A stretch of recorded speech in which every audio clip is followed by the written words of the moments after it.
Well, they're switching their systems. Okay, we Sorry are about that, live. Mary. Great. Good evening, everyone. Welcome to the Governance and Personnel Committee meeting of Thursday, March 12th, 2026, calling the meeting to order. We are live and good to go and all that stuff has been confirmed. Thank you all for being here. Our first item is the approval of the February 12th, 2026 meeting summary minutes. Can I get a motion for that? So moved. I'm sorry. It's been moved by Mayor Reed, seconded by Chair Jefferson to approve the February 12th meeting summary. Any discussion on the motion? Not all in favor, say aye. Aye. Any opposed? Any abstention? Okay, thank you so much for that. That's approved. Number 3, Ms. Baynard, the star of the show. Good General evening. Assembly update. Yeah. Update. Well, last week of General Assembly, so there's a lot going on. Today was the last day to get bills in the conference, so there are a lot of bills in conference, and that will resolving those differences between the House and Senate bills will take up all of their time up through sine die on Saturday. As you all know, from the NVTA, from the authority's perspective, our issue is with an amendment that the Senate has proposed in their budget, which because of a change it would make in the sales and use tax exemption for data centers, would, if it were implemented, increase the base of what would be taxed in Northern Virginia. But instead of that money flowing as it would normally into NVTA, which would be a 30% split going back to localities and a 70% split going into our regional transportation fund, they have decided to direct those funds to the WMATA Capital Fund. NVTA and its members and our members have been very consistent in addressing our concern and frankly just outright opposition to that. But we are not going to see a resolution before Saturday on that. It looks like the House and the Senate, well, it doesn't look like the House and the Senate budget conferees need some more time to work on the new biennium budget. And again, that doesn't go into effect until July 1. So plenty of time for them to reconcile their differences. The current fiscal year budget, the caboose budget that was updated and passed a while ago. So we will continue our outreach. Delegate Sewell has been helpful in helping me and guide me on sort of who to talk to among the conferees and other members, but we'll continue the work to explain to everybody, both members, legislative members in the General Assembly, as well as the administration, that diverting net new money that NVTA and our partners, you all, could certainly use is not the right way to go about funding WMATA. That is not anything that's in our legislative position to support, and frankly, not in anybody's legislative program to support moving forward. So that is the crux of where we are on that funding matter for NVTA. The other piece of that we cannot forget, and I've been very specific with members to understand this nuance. The other big problem with the Senate proposal is it sweeps all of the money raised in Planning District 8. And as you all who were around in 2019 when we got part of our money back, we have 3 localities, Prince William County, City of Manassas Park, who are not part of the WMATA Compact. And therefore, they have never been asked to participate in that process and funding anything on WMATA. The Senate proposal, the language regarding us, subsection J, is completely silent on that. And that absolutely would have to be fixed also. So we have been very clear that there's 2 big problems. One is the overall sweeping of money from NVTA that we need and we should have. And the second, that they have a legally questionable use of money from 3 jurisdictions who are not part of the WMATA Compact. Overall, otherwise than that, it was a fairly quiet transportation session for the Northern Virginia Transportation Authority. Just sort of some areas that we were watching. There was no decision to forward creating a new regulatory framework for commercial autonomous vehicles. There is a current work group, and so they're going to be allowed to continue that work. But I think the language of the bills that were in play will now be put in front of them, so all the stakeholders can sit around the table at the same time and talk about that. When it comes to photo enforcement, whether for speed or red lights, I think the words of the session were implementing new additional guardrails around how local government or the state would be using that enforcement policy. There was no expansion of that. Those bills are in conference, so remains to be seen how they're going to come out. And I think it's really pretty much all that went forward. The four bills that had been reflecting both SJ 28 and DMV Move's efforts were carried over. I think there needed to be, and very clear, no one was really surprised, a much larger discussion about what tax policy changes are acceptable. And it certainly was not going to happen in this session.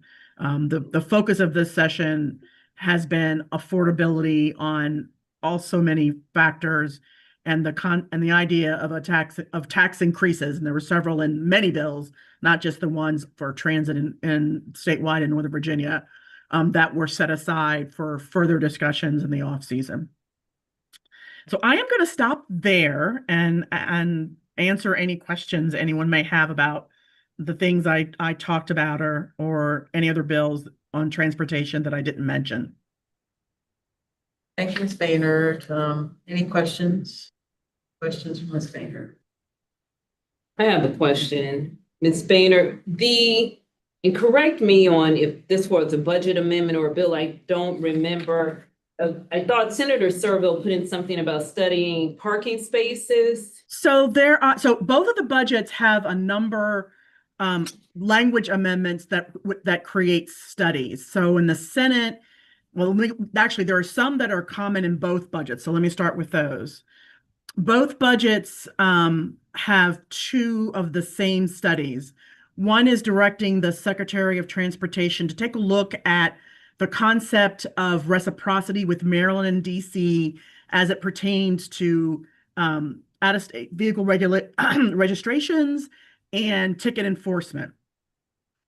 They both also have study language that directs Secretary of Transportation, VDOT actually, and the Department of Community and Housing Development to examine what funding opportunities or tools are already out there to support transit-oriented development around transit stations, particularly as it pertains to housing. So those are two that have the same. And then there are some differences. For example, the House has funding. Hampton Roads wants to do basically their version of our SJ 28 transit study. So the House has funding for that. The Senate is asking the Office of Investment, OIP, Infrastructure Planning and Investment. I'll get it right in a minute. To take a look at the idea of, no, I forget exactly how that went. Because there were a lot of things, but there's a look at the commissioner to take a look at possibly, is it possible to tax parking spaces, not parking fees? Then there is the study for DRPT to look at Northern Virginia bus consolidation. Those of you who were involved in DMV moves would remember that very early on in that process, that was an idea that came up during the conversations around efficiency. It was rejected, but there's now language in the Senate budget only about whether that would make sense. there's a language that wants the secretary to look at other tools that can be used to advance the improvement projects in the I-81 corridor, including the possibility of using public-private partnerships. I talked about reciprocity, Hampton Roads, and there's also language in the House budget directed to Secretary and also to work with the Secretary of Commerce and Trade about identifying any federal funds eligible to assist with the development of a rural electric vehicle charging infrastructure. The federal government has kind of tightened up on how the NEVI program, its existing program that was started under IIJA, that provided each state some funding over 5 years to use to expand its charging infrastructure for electric vehicles. The rules around that got tightened up. And so there's been really over the last 3 or 4 years, a lot of interest in finding additional sources of funding, particularly in rural Virginia, mostly around tourist activity, with the idea that, you know, there are people who are driving to parks and and towns and cities who are driving EVs or hybrids and are having a hard time finding places to charge. And so to keep themselves attractive for tourism, there is interest in trying to help them identify funding sources to build out an EV infrastructure. Thank you. Thank you. Ms. Baynard, from last month, we had in our minutes that you were going to follow up on that Mike Bennett study with the questions that we had. Oh, I don't yes. know if you remember. If you Yeah, can't actually, I should have been able to started make off with that one. Yeah. Actually, that language did not make it into the Senate budget. Okay, So that's no longer Great. an issue for us at this time. awesome. Okay, thank you. Thank you. Thank you Thank you for for that. reminding me. I had forgotten to talk about that. Anything else from Ms. Baynard? Nothing? Okay. All right. Thank you. Thank you for that wonderful report. Yes, a short report. I mean, again, absent that budget amendment, has been a fairly quiet transportation session that happens sometimes. I just think, you know, we will need to regroup and put together a strategy for continuing to advocate regarding our concerns in terms of the concept of sweeping money away from NVTA, given the needs we all collectively and individually have for transportation funding. And I think that part that you were talking about, the second part where the city of Manassas, I mean, they gotta answer that. Yes. Like, how are you gonna just not say anything? You have to say something. I mean, Right, you can't yeah. just have that hanging out there. So without No. addressing that, you're leaving us in the lurch. That's not gonna work. So No. thank you for following up with that. Appreciate it. No. Okay, No if problem. nothing else, all right. Delegate Sewell is on, not on. I just want, hey. She's on. She's there. All right. Sorry, if nothing I'm else, I'm then- here. Oh, I'm sorry. oh, I no, no, just- just want to acknowledge you were here in the room. Thank you. And I can just attest that Ms. Baynard gave you a wonderful update on all that is happening and truly a very detailed understanding of what happened with transportation, the budget, and everything else that continues to work its way through this legislative session. So thank you all for your engagement throughout the process. Thank you, Delegate Sewell. Nothing else, then we will adjourn. Thank you. Right. See you at 7. All right.